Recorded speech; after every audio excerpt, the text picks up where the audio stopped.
O encontro com Ateu. O homem foi chegando mais perto e finalmente perguntou-lhes aonde estavam indo. O seu nome era Ateu. Cristão: estamos indo ao Monte Sião. Ateu sacudiu-se de tanto rir. Cristão: o que significa sua risada? Ateu: rio por ver o quanto vocês são ignorantes, abraçando uma viagem tão tediosa e nada recebendo por sua luta e sofrimentos, a não ser caminhadas e dificuldades. Cristão: você acha que não seremos recebidos? Ateu: recebidos? Onde? Não existe no mundo este lugar com que vocês sonham. Cristão: mas existe no mundo por vir. Ateu: quando estava em casa, em meu país, ouvi sobre essa cidade de que vocês falam e fui ver.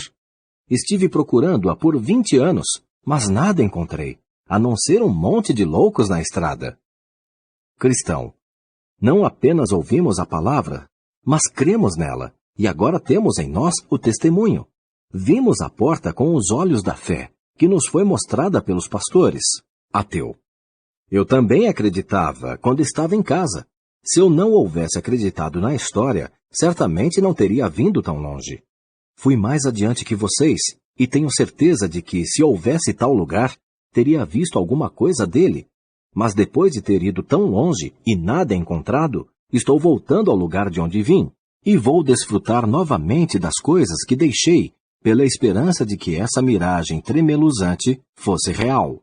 Cristão, o esperançoso: seria verdade o que ele está dizendo?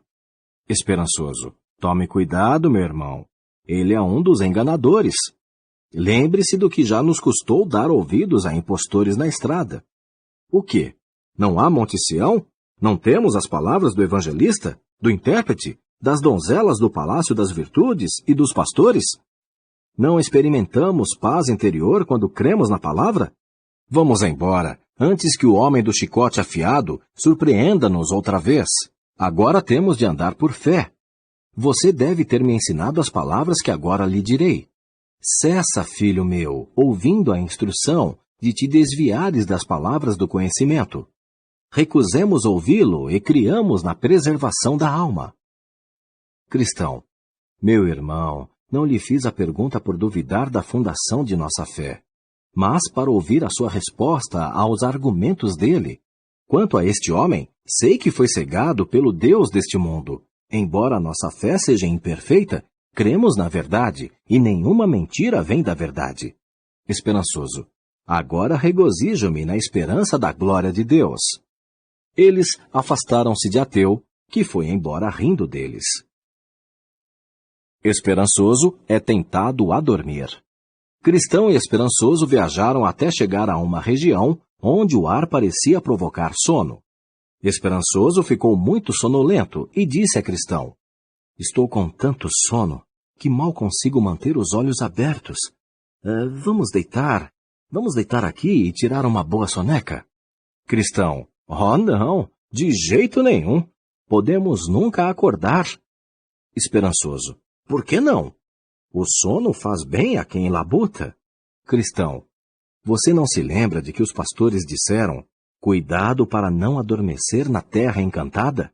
Então, não durmamos, pois, como os demais, mas vigiemos e sejamos sóbrios. Esperançoso: reconheço a minha fraqueza e agradeço-o por lembrar-me. Se estivesse sozinho, teria dormido e arriscado a vida. Agora vejo ser verdade o que disse o sábio: melhor é serem 2 do que 1. Durante todo o caminho, a sua companhia tem-me sido uma bênção. Você terá uma rica recompensa. Esperançoso conta suas experiências. Cristão: para evitar a sonolência neste lugar, vamos conversar animadamente. Esperançoso: ótimo, esta é uma boa ideia. Cristão: para começar, deixe-me fazer-lhe uma pergunta. O que foi que o levou a pensar em ser um peregrino? Esperançoso: por longo tempo vivi interessado nas coisas da feira da vaidade, o que agora compreendo, se eu não houvesse mudado, ter-me-ia mergulhado a alma em tormento. Cristão: a que, por exemplo, você se refere? Esperançoso: a todos os tesouros e riquezas do mundo. Eu também tinha prazer na agitação, na bebedeira, nas festanças, na blasfêmia, na mentira, no amor livre, na sensualidade. Essas coisas que destroem a alma. Mas, graças a Deus, finalmente conheci a verdade. Ouvindo você e o irmão fiel na feira, aprendi que o fim dessas coisas é a morte, e que a ira de Deus descerá sobre os filhos da desobediência. Cristão: e você submeteu-se imediatamente ao poder dessa nova convicção?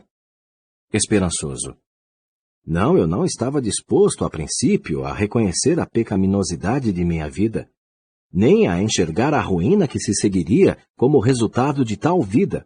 Em vez disso, quando a minha mente começou a ser incomodada pela verdade, esforcei-me para fechar os olhos contra a luz.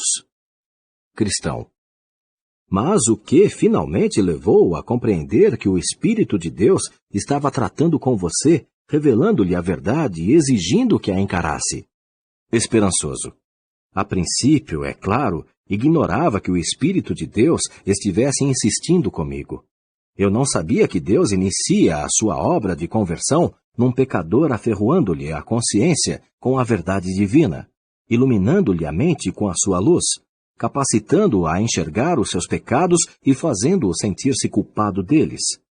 Então, embora eu tivesse já consciência de meu mau procedimento, o pecado ainda me era precioso, por causa da má inclinação da minha mente e da carnalidade do meu corpo, e não me achava disposto a abandoná-lo.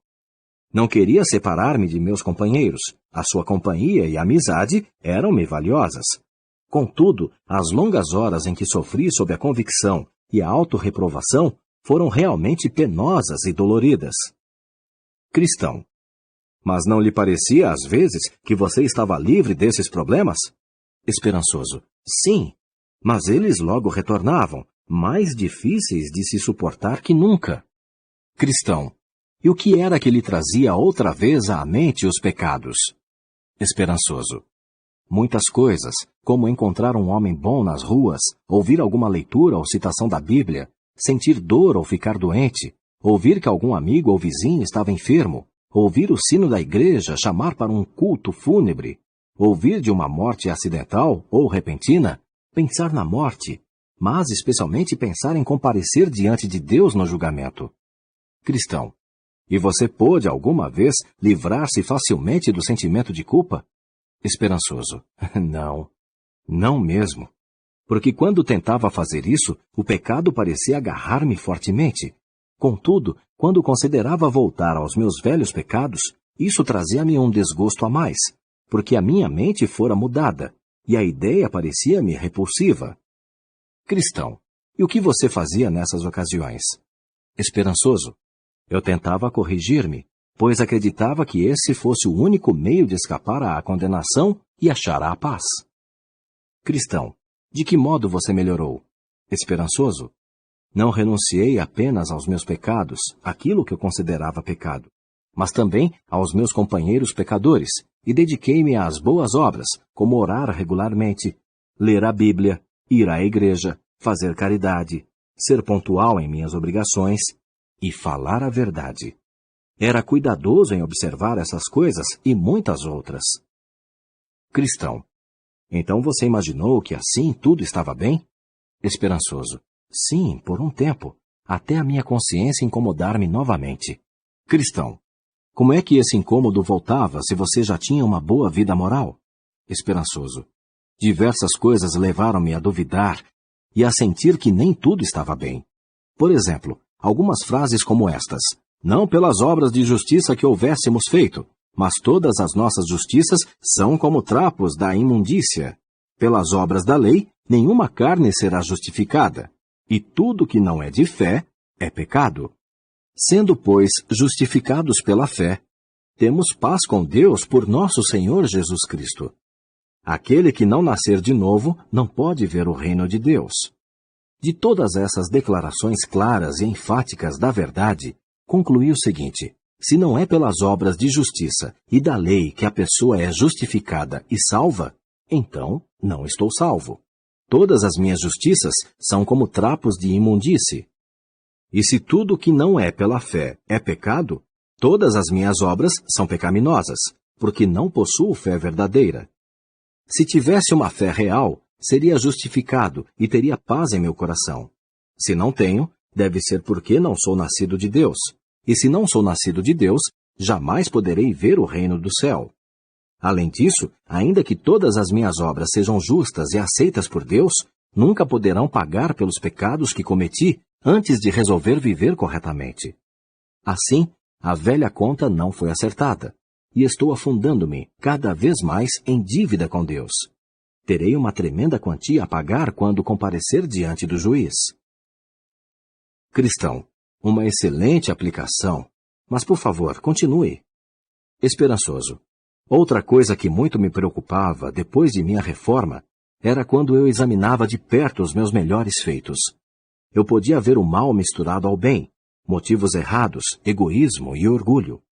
Assim, fui forçado a concluir que, apesar de todos os meus esforços e da boa opinião a respeito de mim mesmo, continuava cometendo pecados suficientes para enviar-me ao inferno, ainda que a minha vida anterior fosse impecável.